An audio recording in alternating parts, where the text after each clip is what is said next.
ಬಿಜೆಪಿಯ ನಾಯಕತ್ವದಲ್ಲೇ ಬಿಜೆಪಿ ಪಕ್ಷದ ಜೊತೆಗೂಡಿನ ಕೆಲಸವನ್ನು ನಿರ್ವಹಣೆ ಮಾಡಿದ್ದಾರೆ. ದೇಶದಲ್ಲಿ ಅತ್ಯಂತ ಹೆಚ್ಚಿನ ಬಹುಮತದಲ್ಲಿ ಸಂಖ್ಯೆಯಲ್ಲಿ ಈ ಬಾರಿ ಇವತ್ತು ಎನ್ಡಿಎ ಅಭ್ಯರ್ಥಿಗಳು ಗೆಲ್ತಾರೆ.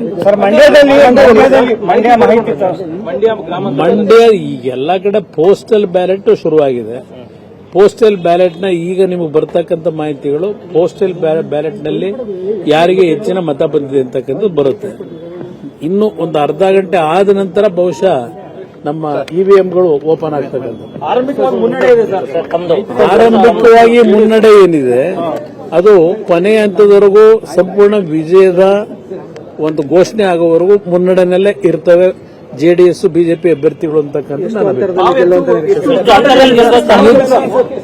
ಕರ್ನಾಟಕದಲ್ಲಿ ಕನಿಷ್ಠ 25-26 ಸ್ಥಾನಗಳು ಗೆಲ್ಲಬೇಕು ಬಿಜೆಪಿ ಮತ್ತು ಜೆಡಿಎಸ್ ಅಭ್ಯರ್ಥಿಗಳು. ನನ್ನ ನಿರೀಕ್ಷೆ ಅದಿಟ್ಕೊಂಡಿದೆ. ಇಲ್ಲ, ನಾನು ಉತ್ಸಾಹದಲ್ಲೇ ಇದ್ದೇನೆ. ನಾನು ಚುನಾವಣೆ ಪ್ರಕ್ರಿಯೆಗಳು ಪ್ರಾರಂಭ ಆದ ದಿವಸದಿಂದಲೇ ಉತ್ಸಾಹದಲ್ಲಿದ್ದೇನೆ. ನನಗೆ ಯಾವುದೇ ಅನುಮಾನಗಳು ಇರಲಿಲ್ಲ. ಬಹಳ ಒಂದು ಸಮಚಿತ್ತವಾದಂಥ ರೀತಿಯಲ್ಲಿ ಚುನಾವಣೆ ನಡೆಸಿದ್ದೆ. ಆಮೇಲೆ ಮುಂದೋಣ ನನಗೆ ಬೇಕಾಗಿರ್ತಕ್ಕಂಥದ್ದು ನನ್ನ ಆದ್ಯತೆ ನಮ್ಮ ರಾಜ್ಯಕ್ಕೆ ಏನಾದ್ರು ಸಣ್ಣ ಪುಟ್ಟ ಅಳಿಲು ಸೇವೆ ಏನ್ ಮಾಡಬೇಕು ಅಂತಕ್ಕಂಥದ್ದು, ನಮ್ಮ ರಾಜ್ಯದ ಸಮಸ್ಯೆಗಳನ್ನ ಯಾವ ರೀತಿ ಬಗೆಹರಿಸಬೇಕು, ಅದ್ರ ಜೊತೆಗೆ ವಿಶೇಷವಾಗಿ ಮಂಡ್ಯ ಜಿಲ್ಲೆ ಅಭಿವೃದ್ಧಿ ಆಗಬೇಕು ಅನ್ನೋದು ಮಂಡ್ಯ ಜಿಲ್ಲೆ ಜನತೆಯ ಒಂದು ಭಾವನೆಗಳನ್ನ ಇಟ್ಕೊಂಡಿದ್ದಾರೆ.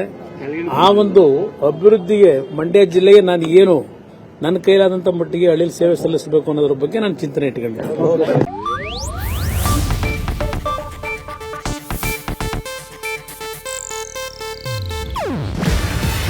ಇದು ಏಷ್ಯಾನೆಟ್ ನ್ಯೂಸ್ ನೆಟ್ವರ್ಕ್ ಪ್ರಸ್ತುತಿ.